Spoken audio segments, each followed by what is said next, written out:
I mean, your career or your, presence in the culture and everything probably could have gone a different way if you weren't so good at building relationships and meeting all these people and stuff. Cause it's like, it seems like you just like come into contact with a lot of important people over the years and actually managed to like build with them. Each one teach one. And that's another thing. Like sometimes I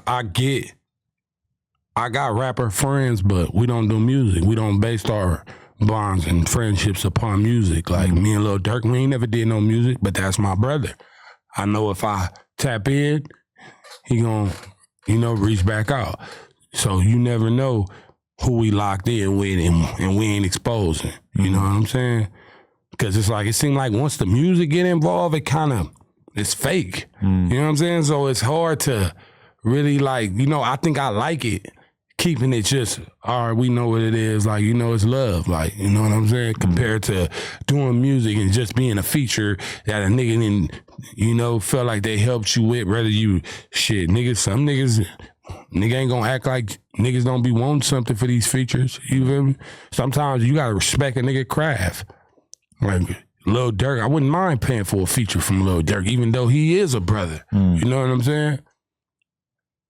Yeah, so it's like, you gotta, if you want this shit, sometimes you gotta, Yeah, because it's like, a lot of times if you have a friend who's, up in business or music or whatever, a lot of times their appreciation of you in some way is because they look at you as somebody who's not doing the same thing as them. So you're not a pest to them. Like the number one thing that a superstar rapper doesn't want to deal with is their own homies being annoying and asking them to do shit that they don't want to do. Yeah. And the number one thing that a random ass fan wants to do to a famous rapper is ask them to do a bunch of shit that they don't want to do. They want you to take a bunch of annoying ass photos. They want to ask you what they think of their music. They want to talk to you about doing a feature or some shit. It's like, like a lot of rappers, when you see them and they're around somebody for 10 years, it's like, that dude that they're around is really like, I know Duty Low is mad good at not getting on Dirk's nerves. Yeah. Because he's been around him for so long that it's like he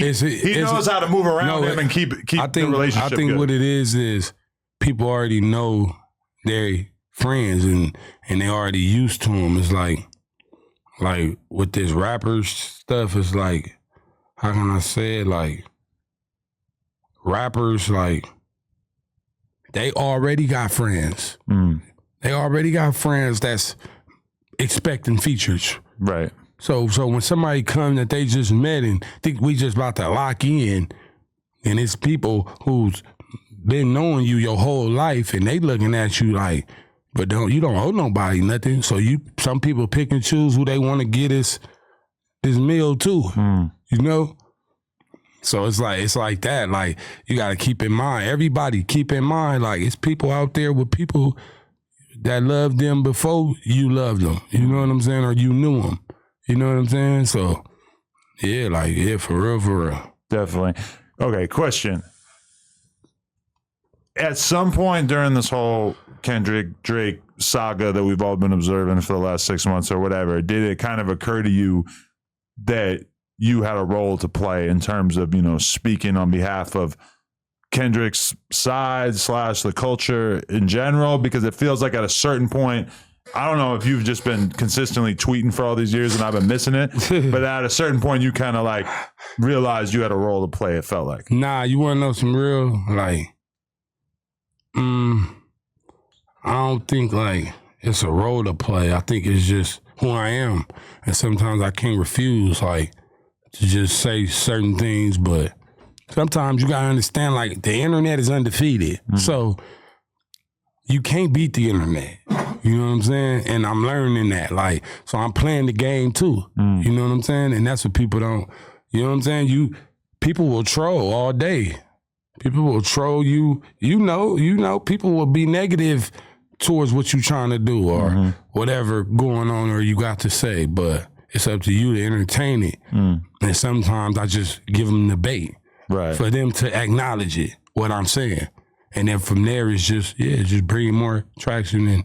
And from there, I'm just like, all right, Ben, I'm gonna clean it up, and show y'all like I'm smarter than y'all think. Right. You know what I'm saying? I'm just Yeah. But you're kind of like playing the media game by just knowing that you could tweet some kind of regular shit about what's going on in that battle and everything. And just because you have this connection to Kendrick and shit, we've seen this over and over the past couple of months that like different people will say shit about the Kendrick thing and somehow they're labeled Kendrick's goons, which is hilarious. Nah, man. Anybody from LA could be Kendrick's goon if you say the right thing. I don't even think it's that. I think it's just when you really genuinely love someone, you gonna treat them like your brand. You know, they face is your face. You know? So that's all it's about. Like, we ain't getting spoon fed. We ain't raised off silver spoons. And when you see somebody that's inspirational to the community, like, you know, it's just a impact like that you can't help but react, like, and just let people know that this person is loved. Like, it ain't just to be negative, you know, it's just to let people know that you loved. But would you say that you're cautious with your words? Because yeah, I'm very cautious, but I know that you can troll. It's okay to troll. But Kendrick is the most anti-troll person you could ever think of because he barely communicates with the world besides through his music. And he never is really coming with like some sarcastic shit, some attention-getting shit. It really everything he says comes off as his sincere beliefs. I'm not trying to troll them for Kendrick. I'm trolling them for coming and paying attention and putting their nose in business that's going on here or whatever they think. So it's like, you know, I'll be speaking for me, but sometimes I just be playing like, like, man, we can't give these people clarity like off us, like after what we done been through and all that. Like, man, I'd rather go put clarity on myself. Like, I bought my own jury. You know what I'm saying? 41. Ain't nobody buy this for me. J3. I bust my own self down. And I got people that would've, like I said, I got a huge support system. I got people that would've did this for me. But I wanted to do this for myself. I felt like I deserved the trophy. I deserved to give myself. Feel me? You gotta want to give it to yourself before you want to give it to other people. So, yeah, like I'm just learning like how to play. You know, play and just get their attention. That's it. That's all, man. It feels like a lot of the conversations that have sprung up from the Kendrick and Drake thing, in some ways, are like, it's not just Kendrick and Drake. It's like, it's caused conversation about the West Coast and what the role of LA in hip hop is. And a lot of it is like real hip hop versus commercialized hip hop becomes like a major conversation. Yeah. And it feels like in general, the West Coast, who I think like for the past, 20, 30 years have felt kind of marginalized at times, like the West Coast feels like they've had such an important contribution to hip hop, but sometimes the hip hop world isn't looking to the West Coast as much as people would appreciate from out here. Yeah. One thing you gotta know, like, you gotta be serious about your art and craft, and that's what he is. Like, he's a prime example of being serious about your art and craft.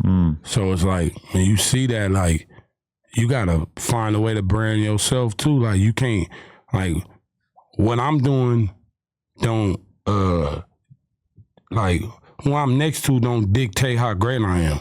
You know what I'm saying? So, I don't, I love bro. Like, that's, so some things people will say, yeah, I'ma just entertain, but it ain't, it ain't nothing to put negative on what he doing.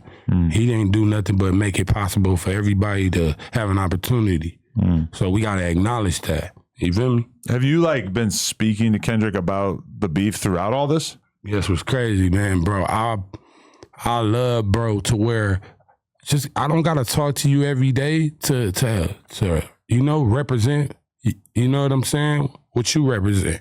You know what I'm saying? I don't gotta talk to you every day. Like, when you see somebody work hard and unlock doors that we can't reach and we don't get access to. So it's like, you know what I'm saying? Like, it's just like, it just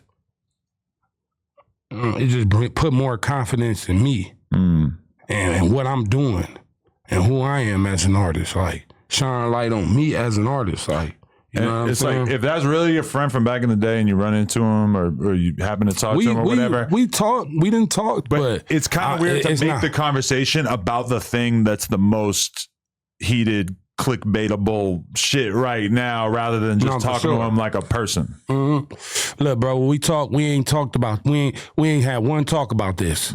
This is just, you know, I'm from here. He come from a place that I come from. So I don't know, bro. It's just certain shit ain't acceptable. And yeah, like I said, he a representation of what I represent, what my city represent,